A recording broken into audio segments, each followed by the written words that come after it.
সবচাইতে গুরুত্বপূর্ণ যদি বলি যে এই সময় যেখানে প্রশাসন বলেন, আইন শৃঙ্খলা বাহিনী বলেন, সব কিছুই এক প্রকার নরভরে, সেই নরভরের সময়ে নির্বাচন, সেই নির্বাচনটা কতটুকু সুস্থ হবে বলে আপনি মনে করছেন? দেখেন, আপনি প্রশ্নের ভিতরে দেখেন, আপনি বলছেন প্রশাসন একটা নরবরে অবস্থায় আছে, এবং ইনফ্যাক্ট আমরা এটা মুখে যাই বলি না কেন, আসলে তাই আছে। এখন যারা নির্বাচনে জোরালোভাবে বিশ্বাস করে যে আমরা নির্বাচনটা হলেই ক্ষমতায় চলে যাব, এরকম ধারণা যাদের আছে, বিশেষ করে আমি বলবো বিএনপির এরকম ধারণা আছে, আমার কাছে মনে হয় জামাত সেই ধরনের আশা করতে পারে। বিএনপি তো দীর্ঘদিন থেকে মানে সেরকমই আছে, সেইটাই। তারপরে আমার অতীত যে জরিপ আছে, সেই জরিপের রেজাল্টটা তাদের সামনে আছে, যে তাদের 30-35% ভোটার আছে। এখন এই মুহূর্তে কি সেটা তো অন্য কথা, কিন্তু এই রেকর্ডটা আছে, রেকর্ডটা আছে।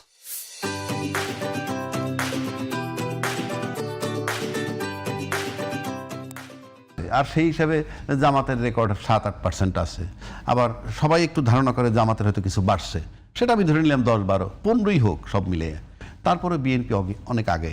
তো সেক্ষেত্রে মনে করেন যে নরবরের প্রশাসনের কথা আপনি বলছেন, সেটা কিন্তু জোরালোভাবে তারা বলে না। যদি বলে তাহলে তো নির্বাচন করা যায় না। যদি বলেই যে, যেমন জামাতের যে অভিযোগ যে লেভেল প্লেইং ফিল্ড নাই, এই যে নরবরের প্রশাসন মানি লেভেল প্লেইং ফিল্ড নাই যদি আপনি ধরেন, তো ওইভাবে যদি বিএনপি তখন এখন এটা এডমিট করে, তাহলে তো দুই পক্ষ যদি এডমিট করে যে আমার নাই, লেভেল প্লেইং ফিল্ড নেই, তাহলে তো নির্বাচন করা যায় না।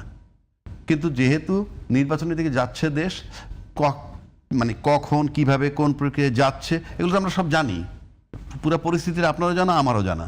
এখন যাচ্ছে যখন নির্বাচনের দিকে, তখন নির্বাচনে যাব আমরা। এখন একটা আশঙ্কা তো মানে সবসময় করা হচ্ছে, এইবার আশঙ্কার যে দিকটা আপনি মনে করেন, এখন পর্যন্ত আশঙ্কাটা আছে তো, মানে এখন পর্যন্ত সবার মধ্যে আলোচনায় আছে। একটা কথা আছে না যে নির্বাচন নিয়ে অনেকে বলে যে নির্বাচন শেষ দিনেও ভণ্ডুল হতে পারে। এইটাই বলতেছি যে একটা কথা আছে না, a good beginning is half the battle. এখন গুড বিগিনিং কোথায়? আমি এই পর্যন্ত গুড বিগিনিং দেখি না। প্রথম আসেন দুইটা দলের ভিতরে দিয়ে আমি আসি, দুইটা দলের ভিতরে একটা বিশাল পার্থক্য খুঁজে পাবেন আপনি।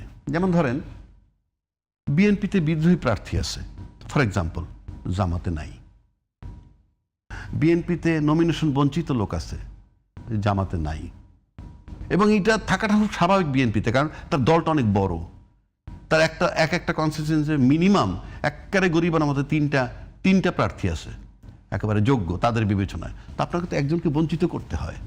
সুতরাং এই বঞ্চিত হওয়ার কারণে কি সে উপর দিয়ে যাই বলুক না কেন, ভিতর দিয়ে ভাববে এ যাতে ফেল করে, কারণ যদি পাশ করে তাহলে এই জায়গাটা তার পার্মানেন্ট হয়ে যায়। আমরা যেটা মাঠের রাজনীতি দেখি, মানুষের অ্যাটিটিউড যেটা, আপনি কর্মক্ষেত্রেও তাই দেখবেন, এখানেও একটা কম্পিটিশন চলে। আপনি যে এই টিভি চ্যানেলটা, এখানেও কম্পিটিশন আছে, কে কাকে সাইড কাটায় কে সামনে আসতে পারবে, এইটা আছে। এটা জামাতের নাই। এগুলো কিন্তু ডিমেরিটস। তারপরে আসেন জামাতের চেইন অফ কমান্ড। আপনি দেখেন চেইন অফ কমান্ড, আপনি ভালো করে যদি লক্ষ্য করে দেখেন, আমরা ফরিদপুরের বোধহয় কালকে দেখলাম যে তারেক রহমান সাহেবের মিটিংয়ে যে সিকিউরিটি যারা দায়িত্ব পালন করে, তারা একজনে ওই যে ব্রিফকেসের মতো একটা কী থাকে, এটা কিন্তু ইনফ্যাক্ট এটা বোধহয় প্রোটেক্টর, ওই যে সিকিউরিটি, মানে এটা বোধহয় বুলেট প্রুফ। ইভেন ওদের গায়ে যে জ্যাকেট সেটাও বুলেট প্রুফ। সে এটা গাড়ির ভিতরে রাইখে কিন্তু সে গায়ের শক্তি দিয়ে সব সরাইছে, মানে তারেক জিয়া সাহেবের গাড়ির কাছে এসে পড়তে চায়। মানে এটা আপনি অনেকটা চেইন অফ কমান্ড ধরতে পারেন। চেইন অফ কমান্ড থাকলে আপনি হাতে গোনা সিকিউরিটি লোক কয়টা, লক্ষ লক্ষ লোক হয়। চেইন অফ কমান্ড থাকলে কিন্তু লক্ষ লোকের কিছু আসে যায় না। আপনি জামাতের চেইন অফ কমান্ড আছে, আমি দেখতেছি যেটা।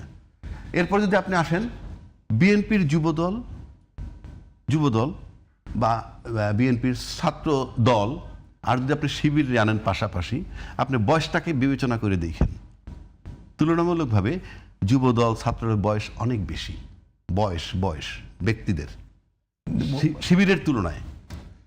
ছাত্রদলে কি অন্য কোনো পন্থা ছিল? আর মানে যেহেতু সেটা যাওয়ার বিষয় না, বিষয়টা হচ্ছে যে আপনি বয়স্ক লোকের 50টা বয়স্ক লোক, 45 বছরের 50টা লোক আর 25 বছরের 15টা লোক ইকুয়াল। আমি সেই অর্থে বলছি, এটা আমি দোষ দিচ্ছি না, আমি একটা জরিপ মেজার করছি। তারপর যদি আসেন আরেকটা মারাত্মক জিনিস আছে, সেটা হইল বিএনপির ক্ষমতা হারানোর ভয় আছে, জামাতের নেই। এটা কিরকম? এটা এরকম যে বিএনপি একটা বড় দল, আমি ভোটের যে পার্থক্যটা দিছি, নির্বাচন হইলে তার